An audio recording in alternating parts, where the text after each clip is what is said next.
Após a excepcional estreia de Oliver Bearman pela Ferrari lá no GP de Jeddah, substituindo aí o lesionado Carlos Sainz, ele certamente se colocou em evidência para uma vaga em 2025.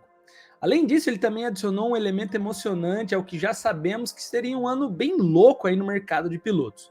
No entanto, quando um piloto jovem faz esse tipo de impacto que ele fez, com uma preparação mínima direto ali da Fórmula 2, ressurge uma conversa que parece acontecer a cada 2, 3 anos sobre pilotos mais velhos ocupando lugares de pilotos mais novos.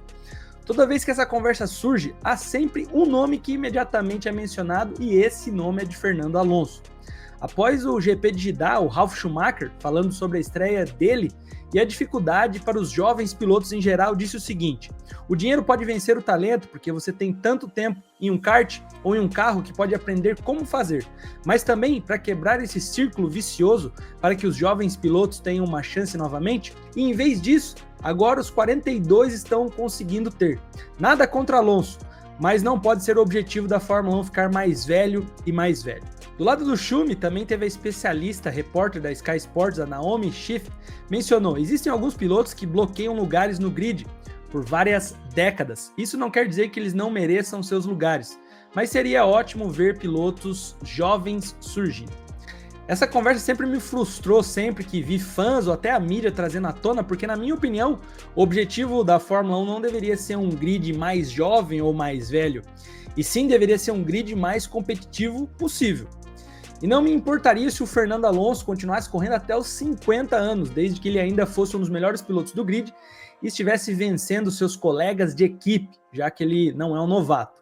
Porque nessa circunstância significa que há pelo menos um piloto que realmente mereça perder sua vaga antes do Fernando com base em desempenho, que no final do dia é a métrica mais importante pela qual um piloto deve ser julgado. Não estou dizendo que outros fatores não devam influenciar, porque alguns pilotos conseguem vagas sobre outros com experiência, dinheiro, que trazem aí, ou patrocínios e também exposição, que podem permitir a equipe obter, seja por sua personalidade ou a nacionalidade.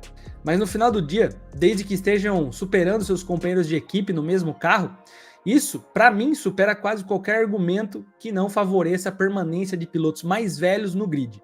Jeddah foi uma circunstância única, mas um piloto estreante na Fórmula 1 é uma convocação de última hora porque outro piloto se machucou, já aconteceu 3 vezes nos últimos anos.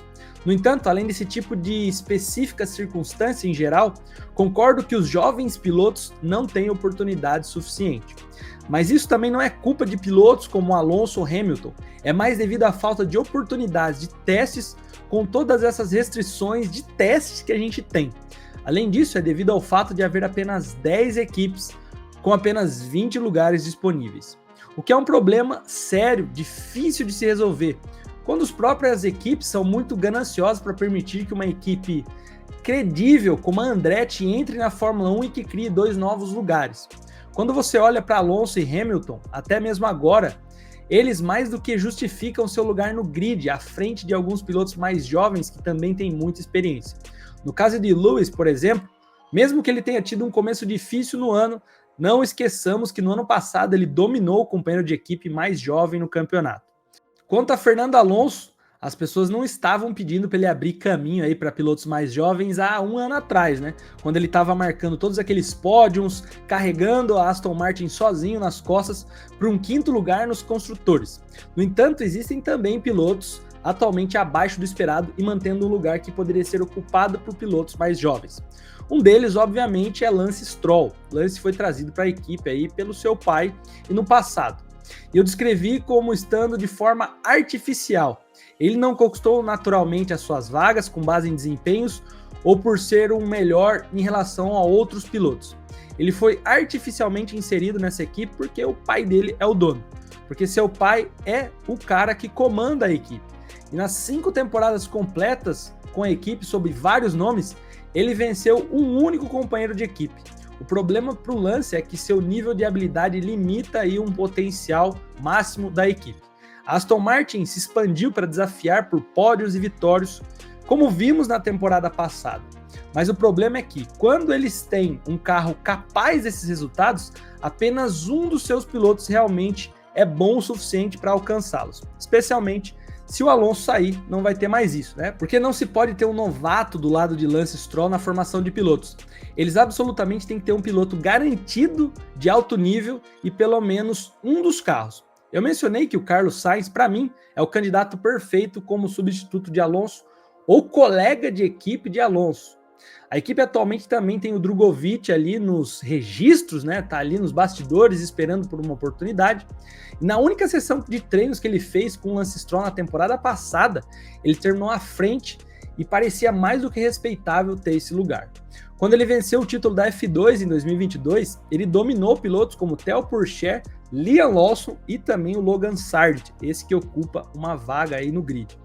Na sua terceira temporada na série, o que eu acho que é porque os olhos de algumas equipes não justificou imediatamente uma vaga aí para o brasileiro na Fórmula 1.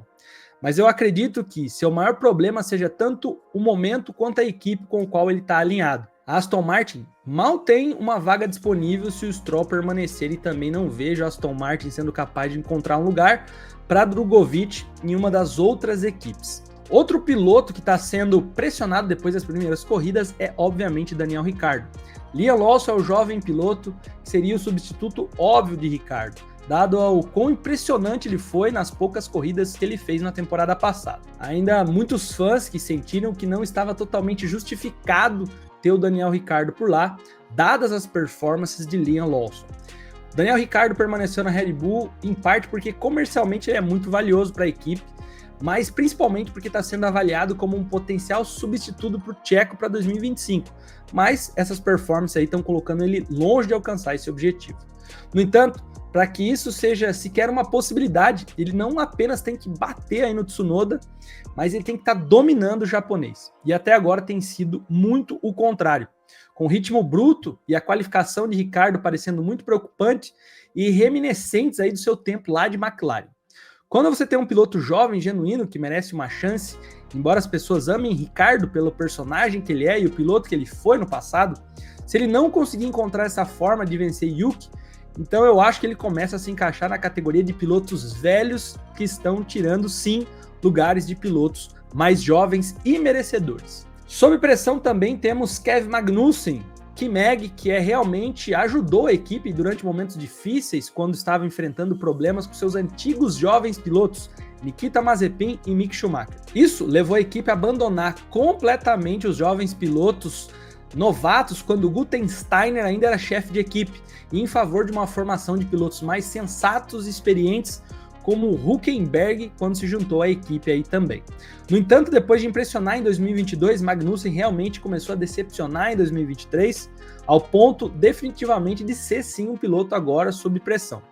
Mesmo em Jeddah, por mais boa que fosse a sua pilotagem ali segurando metade do grid para ajudar o companheiro de equipe, o Nick, a gente não pode esquecer que a razão pela qual a equipe colocou ele naquela posição em primeiro lugar foi porque ele mesmo se colocou lá, né, tomando punições de 20 segundos e arruinou a sua própria corrida. Ollie Behrman é sim o candidato mais óbvio para essa vaga. Até o próprio chefe da equipe disse que, apesar de não ter assistido a corrida, ele sabe que Ollie Behrman aí performou.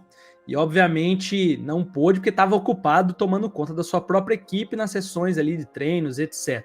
Oliver Behrman já tem a atenção aí na cabeça de muita gente, só que ele também não pode deixar que suba na sua cabeça essa performance dele. Acredito também que Fred Vasseur, com toda a experiência que tem com trabalhar com jovens pilotos como Lewis Hamilton lá na categoria de base, fez exatamente o certo ao diminuir as expectativas e dizer que Ollie Behrman deve se concentrar totalmente na sua campanha da Fórmula 2. Você não quer um jovem piloto aí perca a fome, o apetite e seja adulado e aí ele perca todo o foco. Behrman se colocou firmemente na frente da vitrine aí com a sua incrível performance para todas as outras equipes, mas ele simplesmente não pode relaxar e achar que está tudo garantido. Outro jovem piloto que revelou frustrações por não ter recebido uma oportunidade é Theo Pourchaire, que foi campeão da Fórmula 2 2023 e também é um piloto da Academia Sauber. Quando se trata da formação da Sauber, a gente já sabe que a equipe traz nomes como Carlos Sainz como próximo piloto aí para chegar quando a Audi de fato tomar de conta. Quando se trata de Bottas e Guan Yu Zhou, ainda está meio difícil de falar alguma coisa sobre os dois, até porque a equipe está deixando eles na mão e não o contrário. Mas a gente tem que manter o olho aí também e talvez ver se não são pilotos que já passaram do tempo ou já foi dado chances e oportunidades o suficiente. Guan Yu Zhou também se tornou um piloto um pouco mais sólido, teve um começo de temporada meio fraco, mas está tomando um pouquinho mais de atenção. Acho que o problema maior da Sauber ainda não são os pilotos, mas sim a própria equipe. Nos últimos 3 anos, o carro deles tem sido realmente pouco competitivo. Estrategicamente, a equipe comete erros enormes, confiabilidade tem sido horrível para ambos os pilotos, e em um nível operacional, eles já tiveram 3 pitstops desastrosos em corridas aí que prejudicou os pilotos. É uma daquelas equipes que eu não culparia por substituir nenhum dos seus pilotos até o presente momento, mas acho sim que Valtteri Bottas já está ocupando espaço de jovens pilotos e Guan Yu Zhou merece até o final da temporada ver se pode trazer algum resultado diferente. Esses são apenas alguns pilotos aí mais jovens e velhos que estão lutando por lugares para a temporada de 2025. Só que agora é com você. O que é que você acha e quem é que está segurando de fato lugares no grid atual e quem não merece? Quais pilotos jovens estão se destacando até em outras categorias, né, categorias de base como a Fórmula 2 e já mereciam ter uma vaga considerada para 2025? Comenta aí para nós e em 5 segundos está começando outro vídeo.